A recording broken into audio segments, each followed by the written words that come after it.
네, 안녕하세요. KBS 한국어 능력 시험을 준비하시는 여러분들 반갑습니다. 전 여러분과 함께 공부하고 있는 해커스 최수재입니다.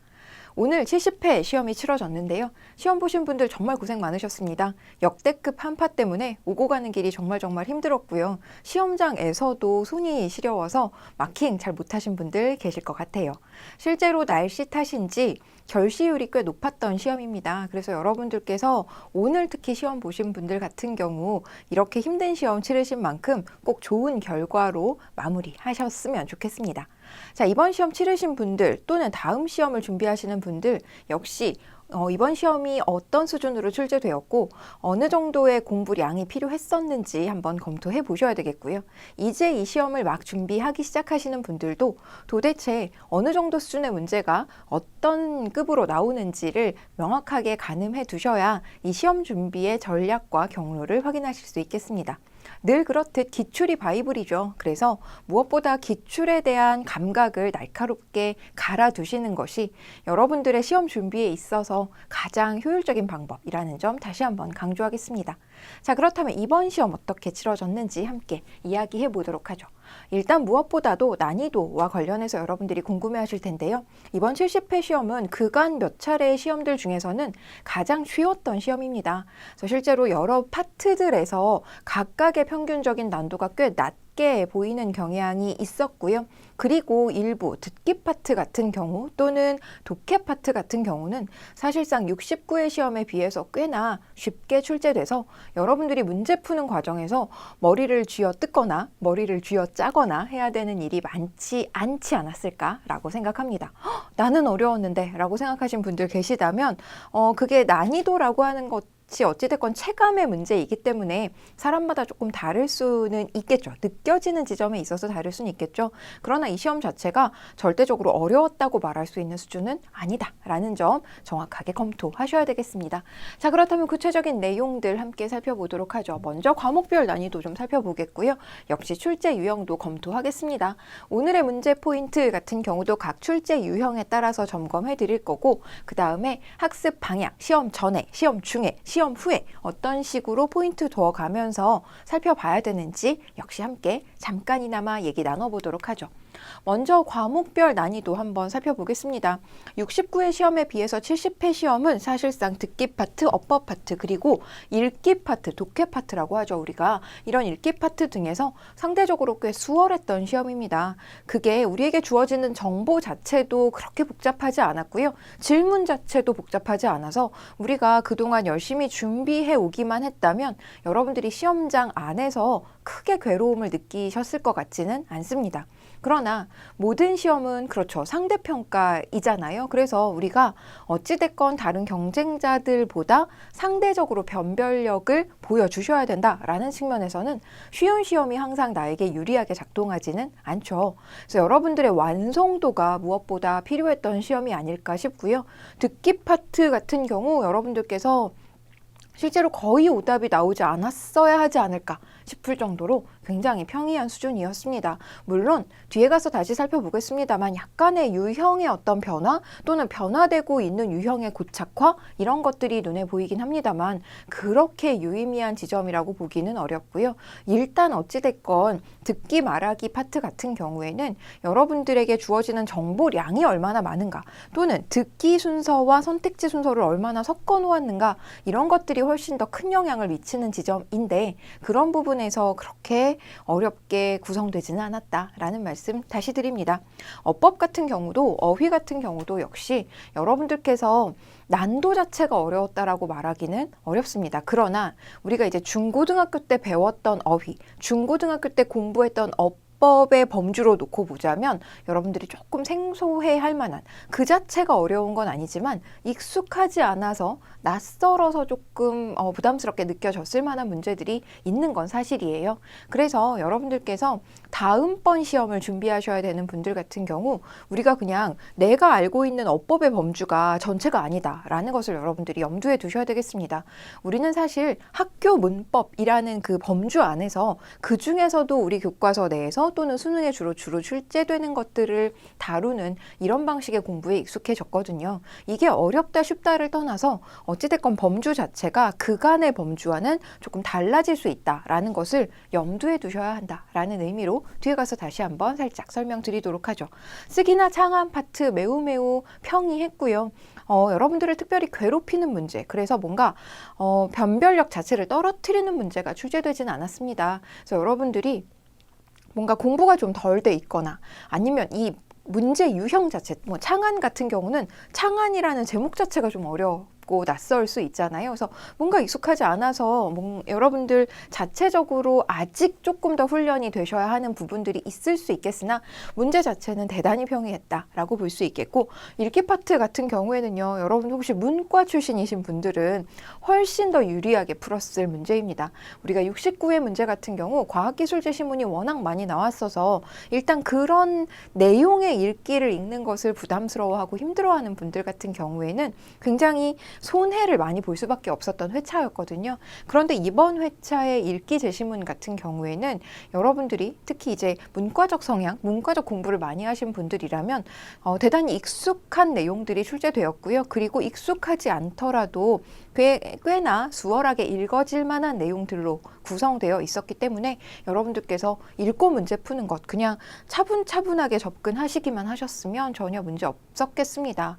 또한 비즈니스 문서 같은 경우, 일반 문서들 같은 경우에도 여러분들께서 뭐 독해 문제와 크게 다를 바 없는, 그냥 우리에게 어떤 뭘 알고 있었는가 이거 물어보는 문제 아니고요. 그냥 주어진 정보를 더군다나 굉장히 적은 정보량을 정확하게 읽고 이해해낼 수 있는가, 이 정도 수준에서 출제되었기 때문에 역시 문제 없겠습니다. 국어문화 같은 경우에 여러분들이 버릴 수밖에 없는 문제가 한두 문제, 두세 문제 정도 있었을 수 있습니다.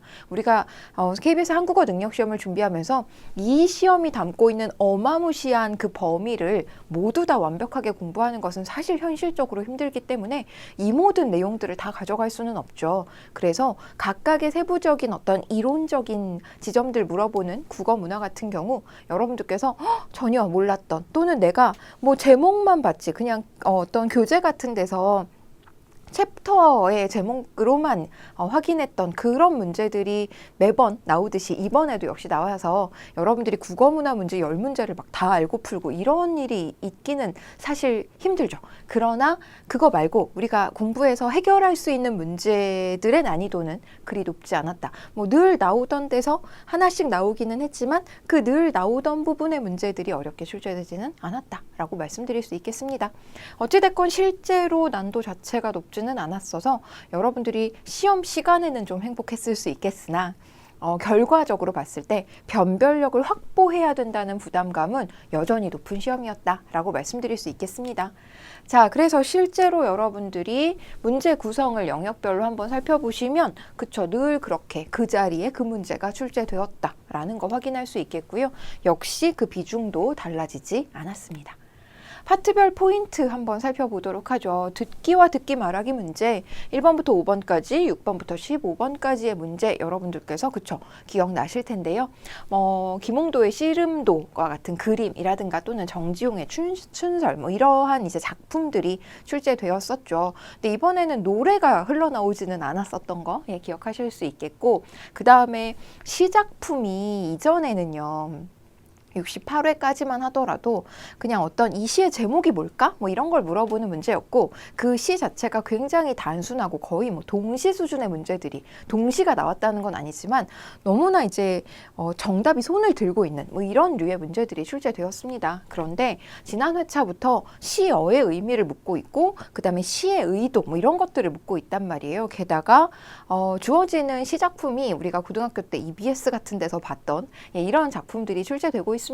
그래서 지난 회차의 고고라는 시 또는 이번 회차의 춘설이라는 시 역시 여러분들이 조금 알고 있었으면 수월하게 그냥 거의 눈 감고도 정답 고를 수 있었을 텐데, 뭔가 이 작품이 굉장히 어색하고 생전 처음 들어보는 작품이었다면, 더군다나 듣고 풀어야 되는 문제에서는 해당 부분의 의미 같은 것들을 확인하기가 조금 어려웠을 수도 있겠습니다. 결코 쉬운 작품들은 아니었거든요. 그래서 우리 듣기 파트의 문제 풀이를 위해서도 조금 더 시작품에 대한, 뒤에 가서 국어문화 파트에서 다루고 있는 국문학사를 위해서도 필요하겠습니다만, 시작품의 듣기 문제를 위해서도 우리가 조금 주요 작품, 주요 작가들의 뭐 이러한 경향들, 작품들 이런 거 좀 더 살펴보고 읽어보는 기회 늘려놔야 되겠고요.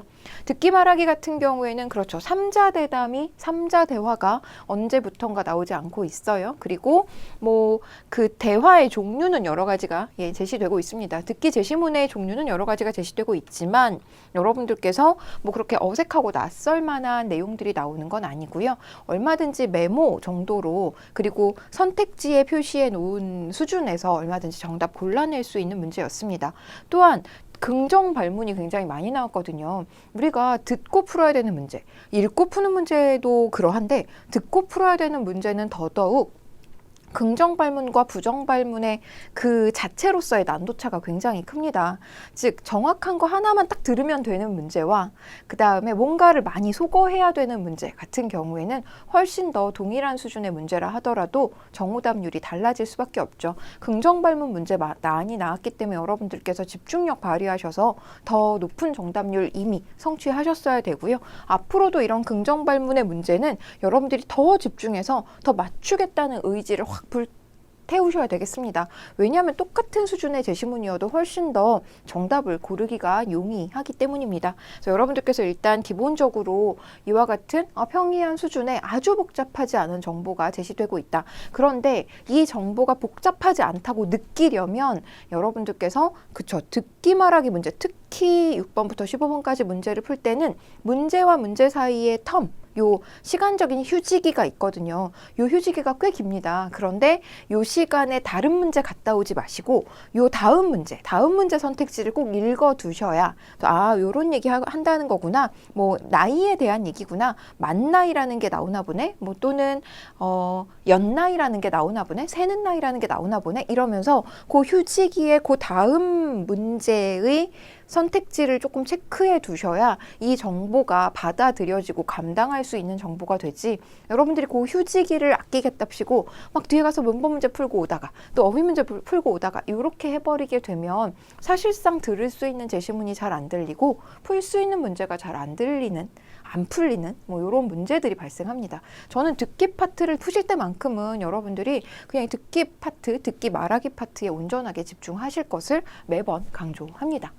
자, 그 다음에 어휘 문제 같은 경우도 여러분들께서 이런 게 나왔구나, 뭐 어느 단어가 나오는가, 뭐 어떤 단어가 자주 나오는가 이걸 보셔라가 아니라 이런 수준의 단어들이 출제된다라는 것을 한번 쓱 구경해 보시는 용도로 삼으셨으면 좋겠습니다.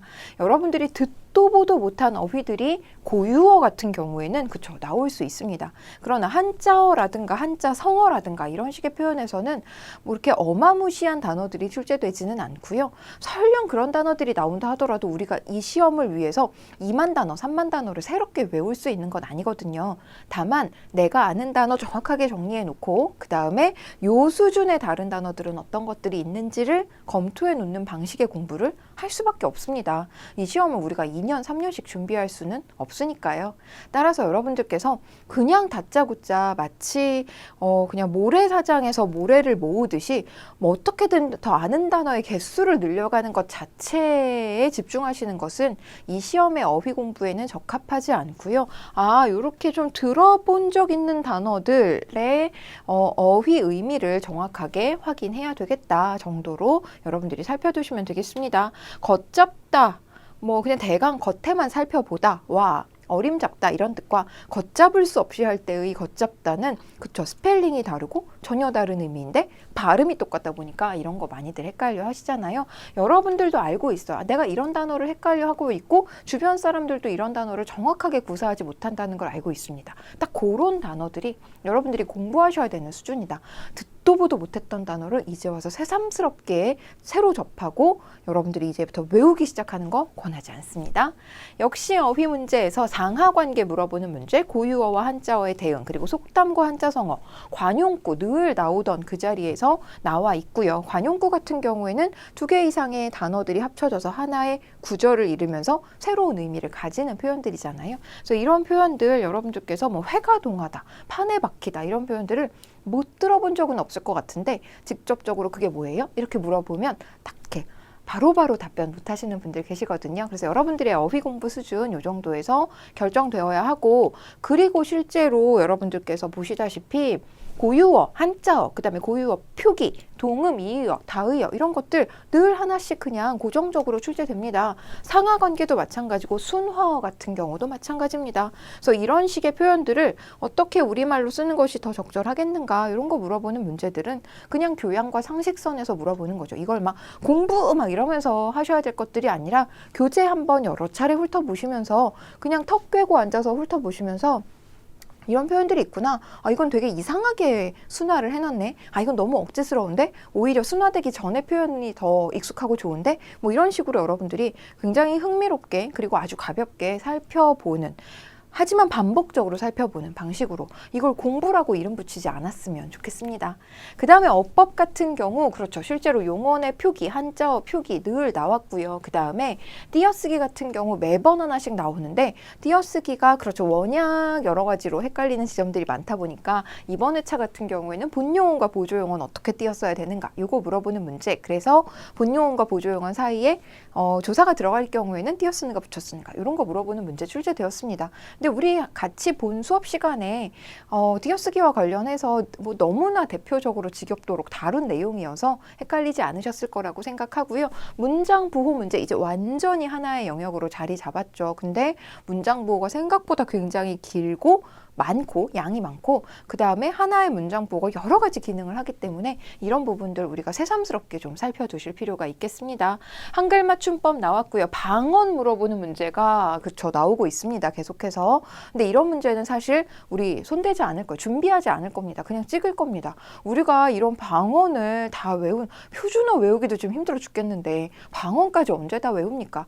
뭐 언어의 다양성, 어휘의 다양성을 물어보는 측면에서 이 시험의 의도는 이해하겠습니다만 우리가 표준어 싹 다 공부하고 방언 싹 다 외우고 뭐 이런 식으로 장기적인 계획을 세우고 공부하지 않을 겁니다. 그래서 건져가야 될 것들 중심으로 살펴두도록 하죠. 여러분들께서 그쵸 빨갑니다는 틀린 말이고 빨갛습니다가 맞는 말입니다. 왜냐하면 이건 한글 맞춤법에서 빨갑니다는 틀린 말이라고 정해줬기 때문이거든요. 그러면 이런 부분들은 사실 그쵸 공부와 암기의 영역이 될 수밖에 없습니다. 이해와 공감의 영역이 아니라는 측면에서요. 그래서 여러분들의 시간과 에너지가 조금 필요하겠습니다만 앞서 말씀드린 것처럼 그 모든 어휘를 외우는 방식으로 공부하지는 않겠습니다. 그 다음에 외래어 표기법, 로마자 표기법 그렇죠. 늘 나오던 대로 나왔고 중의적인 표현, 번역투 표현 이런 것들도 여러분들께서 막 중의성이 언제 생긴다 막 이론으로 달달달 외우는 거 아니고 번역투 표현은 어떤 표현들이 번역투이다라는 것을 이론으로 달달달 외우는 게 아니라 그쵸 우리 교재 통해서 수업 통해서 주로 이런 비문들이 나온다. 그 비문의 골격을 기억하셔라. 제가 이런 말씀 굉장히 많이 드리잖아요. 그쵸? 그래서 뭔가 익숙해지는 거예요. 이런 잘못된 문장의 분위기에 익숙해지는 겁니다. 번역투 같은 경우도 막 원문을 다 외우고 아니면 번역투의 종류 이런 걸 다 공부해서가 아니라 이런 류의 문장들은 이런 문제 때문에 권하지 않는 표현입니다. 라는 것들을 여러 차례 살펴봄으로써 아 그래 이런 게 뭔가 우리말답지 않은 표현들이지 그런 뉘앙스지라는 것을 느껴두는 방식의 공부가 필요하다라는 것 다시 강조하겠습니다. 그래서 이 어법 파트 같은 경우 살펴보시면 우리가 그동안 학교 문법으로 공부했던 그 문법 사항뿐만 아니라 조금 더 이 KBS 한국어 능력 시험만의 어떤 독자성이 확대되어가는 경향을 확인할 수 있습니다.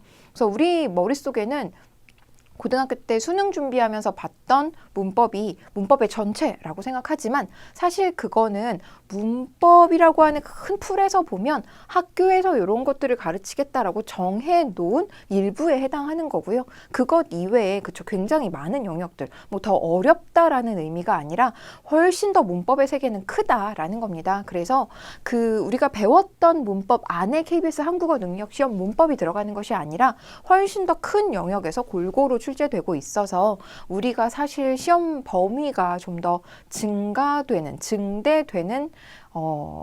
상황 속에 놓여 있게 되는 것이죠. 그래서 조금 더 넓고 얕지만 넓은 공부가 필요하다. 이 시험을 위한 공부가 필요하다라는 점 강조하겠습니다. 쓰기 문제, 창안 문제 어렵지 않았습니다. 그래서 쓰기 파트 같은 경우에는 그렇죠. 꽤 한 3, 4회차 전부터 이런 쓰기의 순서대로 출제되는 것이 아니라 일단 글을 주고 나서 이 글을 쓸 때 맨 처음에 어떤 계획을 했겠니? 어떤 자료를 참고했겠니? 퇴고할 땐 어떤 과정을 거쳤겠니? 이런 것들 물어보는 문제 출제되는데 사실상 별로 뭐 우리가 쓰기 순서대로 문제가 나오거나 아니면 이렇게 뭔가 순서를 바꿔놓은 문제가 나오거나 우리가 문제를 푸는 과정에서는 유의미한 차이가 없었고요. 그저 독해 문제다라고 생각하시면 되겠습니다. 자료 활용 문제도 사실상 독해 문제였던 것 여러분들이 떠올려 주셨으면 좋겠습니다.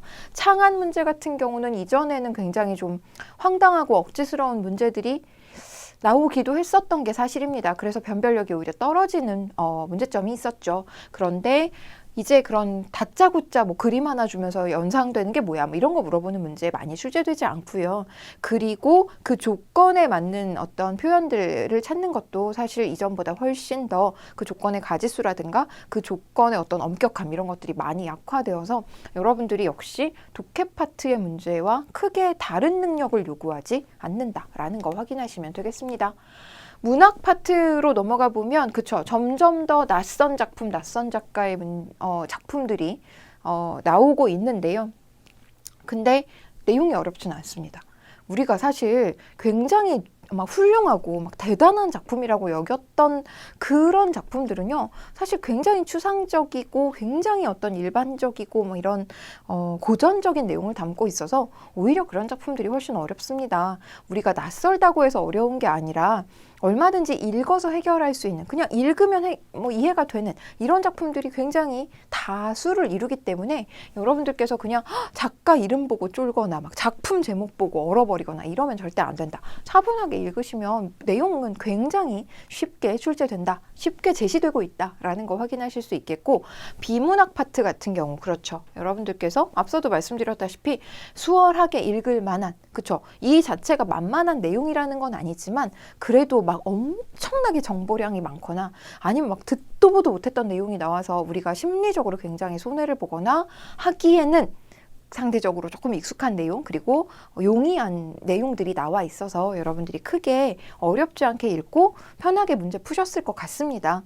푸셨어야 한다고 생각해요. 그 다음에 세부 정보의 확인 정도를 훨씬 높여야 된다라고 제가 메모해 놨는데 그쵸. 제시문이 조금 수월해진다는 건 사실 전체적인 어떤 점수가 높아진다는 뜻이잖아요. 그럴 확률이 높아지겠죠. 아무래도. 그래서 오답이 발생하지 않아야 되겠고 그렇다면 이제 누가 집중력을 발휘했느냐 누가 더 꼼꼼한 태도로 버티는 능력을 발휘했느냐 이런 것들이 격차를 벌리는 훨씬 더 중요한 요소가 된다라는 것 여러분들이 전략적으로 생각하셔야 되겠습니다. 그 다음에 또 일반 비즈니스 문서, 일반 문서 같은 경우 안내문, 기사문, 공문서 이렇게 나왔는데요. 문서의 특징을 알고 있어야 되는 문제가 출제된 것은 아닙니다. 그래서 역시 내용 확인 문제 수준에서 그쳤다라는 거죠. 그래서 뭔가 공문서는 어떻게 쓰는 게 맞아? 안내문의 어떤 작성 방법을 알고 있어? 이런 거 물어보는 문제 아니고 다 거기 뭐라고 써 있어? 이거 물어보는 문제들이어서 여러분들이 크게 어렵지 않으셨을 거라고 생각합니다. 국어문화 같은 경우 주요 작가와 작품, 그쵸? 이런 거 물어보는 문제 계속해서 출제되고 있고요.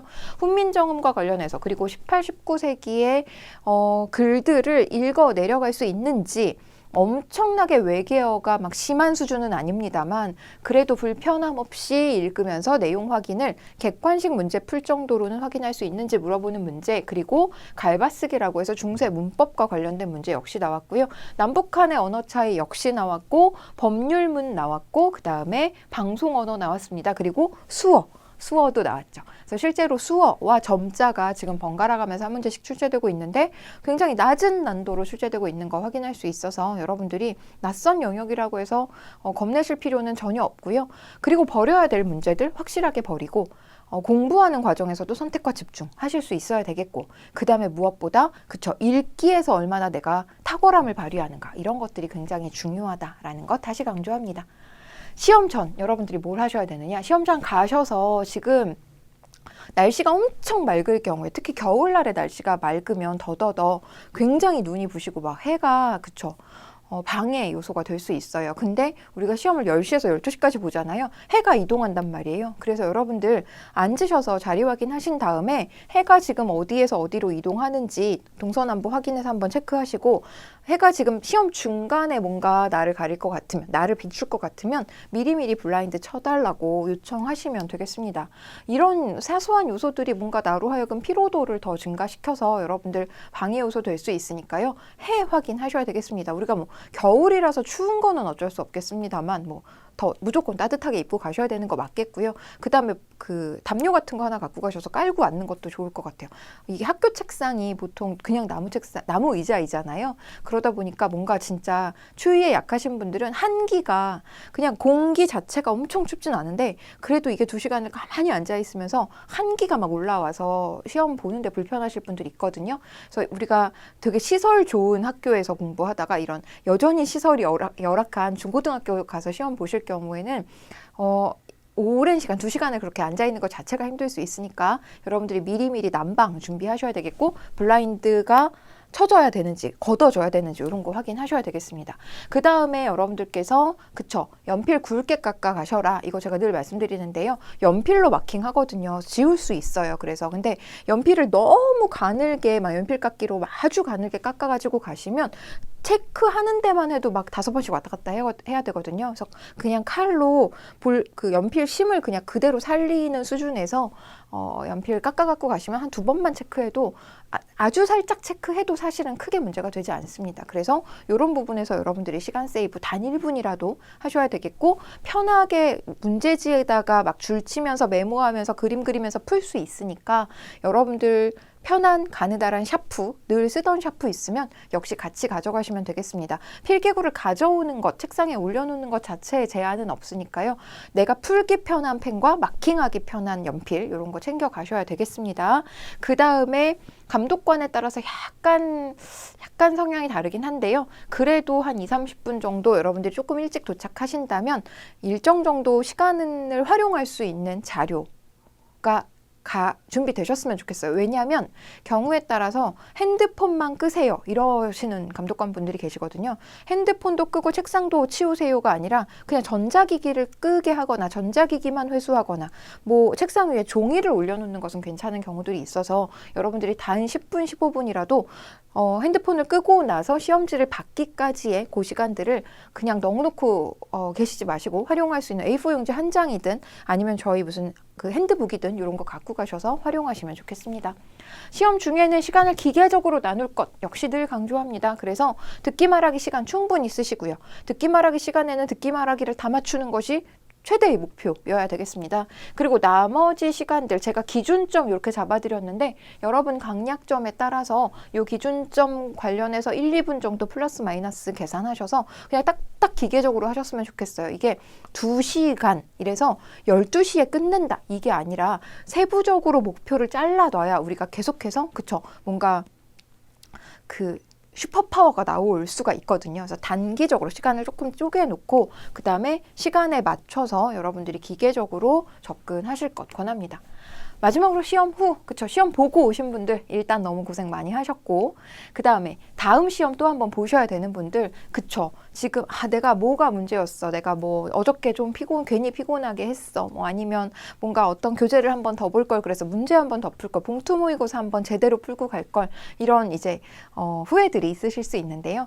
이게 여러분들께서 그쵸, 결국 어떤 부분을 잘못했는지를 생각하고 반추하는 것, 그리고 반성하는 것은 너무나 바람직하고 좋은 것이지만 그걸 가지고 그냥 자책의 용도로 활용하시는 건 그쵸, 너무 이 시험 준비하는 사람으로서 마땅치 않잖아요.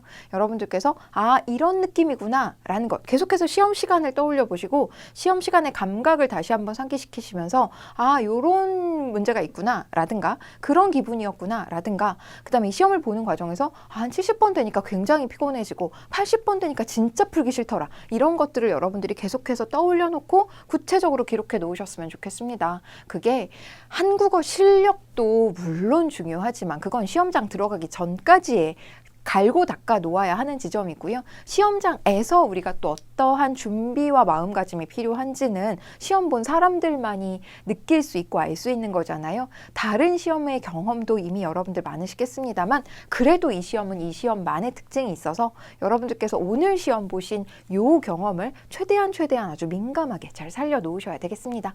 자, 이렇게 해서 저희 70회 총평 마무리하도록 하겠고요. 여러분들이 다음 시험에는 이번 시험의 결과가 무조건 좋았으면 좋겠지만 그래도 다음 시험 한번 더 보셔야 되는 분들, 새롭게 시작하시는 분들 있으시다면 71회에서 가장 좋은 점수 받으시게끔 같이 준비하고 노력해 보도록 하죠. 고생 많으셨습니다. 감사합니다.